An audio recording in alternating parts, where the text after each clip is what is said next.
Waspada cuaca buruk pemirsa, korban tewas akibat banjir bandang di Brebes, Jawa Tengah bertambah menjadi 3 orang. Sebelumnya hujan deras menyebabkan banjir bandang menerjang pada Sabtu lalu.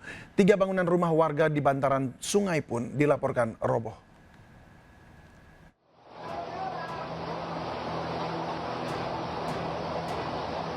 Akibat derasnya arus banjir bandang, mobil ini terseret air di Brebes, Jawa Tengah. Selain itu, 3 bangunan rumah warga di bantaran sungai juga dilaporkan roboh. Berdasarkan data BPBD, banjir bandang juga menerjang Desa Dawuhan dan Desa Benda di Kecamatan Sirampok. Sedangkan di Kecamatan Bumi Ayu banjir menerjang 4 desa yakni Desa Penggarutan, Desa Dukuh Turi, Kalierang, dan Desa Langka. Usai terjangan banjir, warga bergotong royong membersihkan rumah dan toko dari endapan lumpur di sepanjang jalan dan permukiman warga di Desa Kalierang, Kecamatan Bumi Ayu, Brebes. Endapan lumpur muncul akibat luapan Sungai Erang setelah hujan deras selama kurang lebih 3 jam. Jebolnya tanggul juga menjadi penyebab banjir yang melanda permukiman warga. BPBD juga menyebut 3 orang dilaporkan meninggal dunia akibat tersengat listrik dan terseret derasnya arus. Pemerintah mengimbau masyarakat tetap waspada karena hujan masih berpeluang turun dalam beberapa hari ke depan. Dari Brebes, Jawa Tengah, Yunibar, iNews melaporkan. Hujan deras disertai angin kencang menerjang Kabupaten Sidoarjo, Jawa Timur hingga menyebabkan atap bangunan dan pohon ambruk. Warga pun panik saat angin datang menerjang tiba-tiba.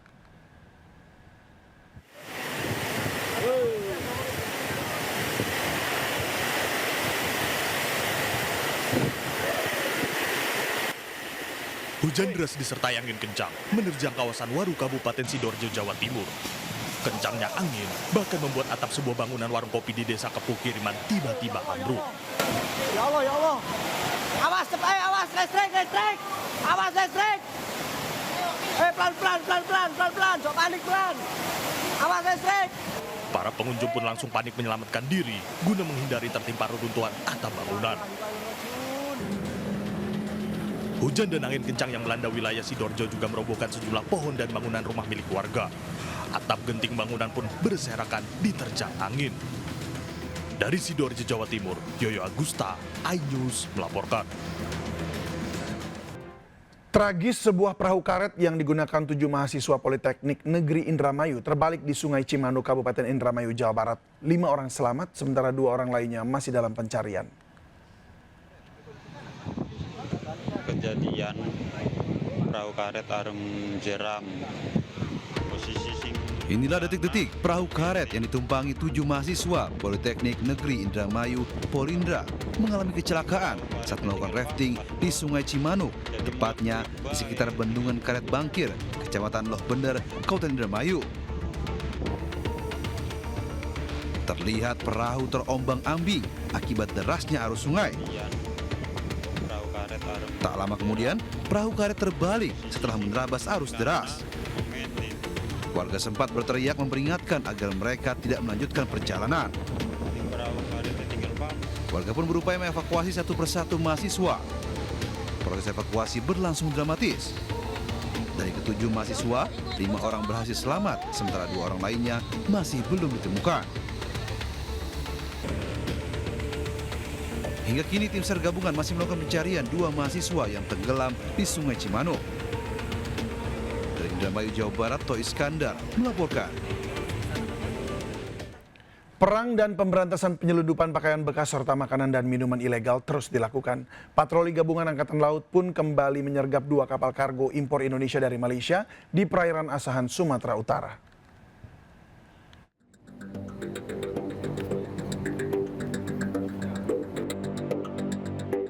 Inilah detik-detik saat tim intelijen TNI Lanal Tanjung Balai Asaham dan patroli gabungan memberhentikan 2 kapal kargo impor Indonesia dari Malaysia di perairan Asahan, Sumatera Utara.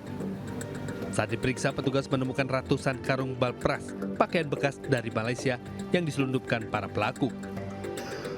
Kedua kapal yang diamankan merupakan kapal kargo impor resmi yang berangkat dari pelabuhan Teluk Nibung menuju Port Klang, Malaysia.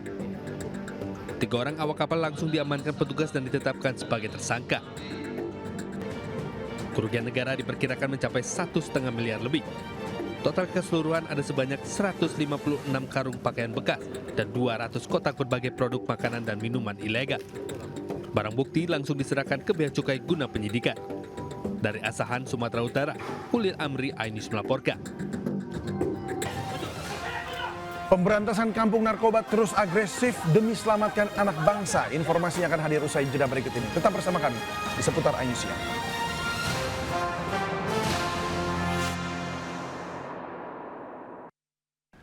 Pemberantasan kampung narkoba terus dilakukan dan kali ini di kawasan Padang, Sumatera Barat. Hasilnya, 8 orang terduga pelaku digelandang beserta barang bukti puluhan alat pakai narkoba dan 19 paket kecil sabu.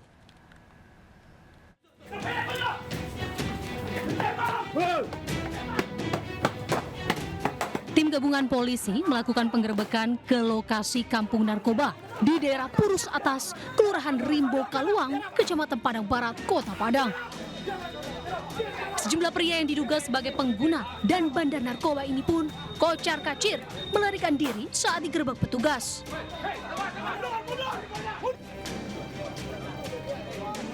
Sedikitnya 8 orang pria langsung diamankan karena diduga merupakan target operasi, termasuk sejumlah alat isap sabu, 50 buah kaca Pirex, dan 19 paket kecil sabu.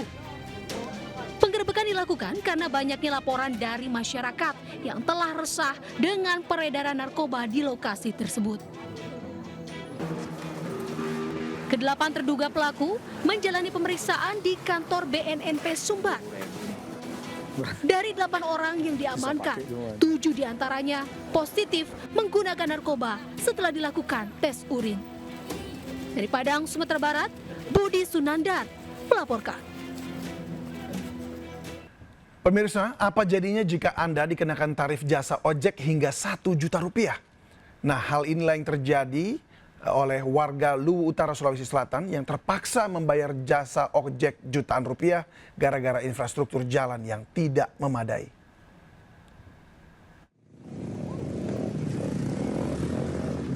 Di jalur inilah para jasa ojek bertaruh nyawa. Mereka menembus lumpur, tanjakan curam demi sampai ke Kecamatan Seko.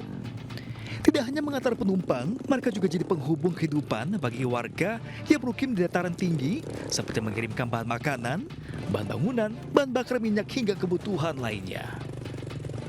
Dengan jarak tempuh 120 km dan beban 400 kg, tarif ojek bisa menembus 2 juta rupiah dalam sekali perjalanan pulang pergi. Selain medan yang ekstrim, besarnya tarif tak jarang digunakan para jasa ojek untuk perawatan motor yang rusak saat di tengah perjalanan. Oleh karena itu, para jasa ojek ini pun biasa berjalan bersama-sama untuk saling bantu. Sudah banyak di media-media sosial itu tidak seberapa kalau kita melihat di media sosial. Tapi kalau kita lihat secara langsung, sangat Jalan Seko ini sangat memprihatinkan sekali, Pak. Kalau musim hujan, Pak, bagaimana? Kalau musim hujan itu ya bisa kita menempuh perjalanan dari Sabang sampai di Seko itu sekitar kurang lebih 2 malam, 2 hari. Ini kondisi begini sudah berapa lama, Pak? Sudah puluhan tahun. Di balik deru mesin dan lumpur, para jasa ojek ini telah berperan menjadi nadi kehidupan ribuan jiwa yang ada di 12 desa di pedalaman Luwu Utara. Mereka berharap pemerintah tak tinggal diam melihat kondisi infrastruktur, pendidikan dan kesehatan yang saat ini mereka alami. Dari Kabupaten Luwu Utara, Sulawesi Selatan, Nasruddin Drubak, iNews melaporkan.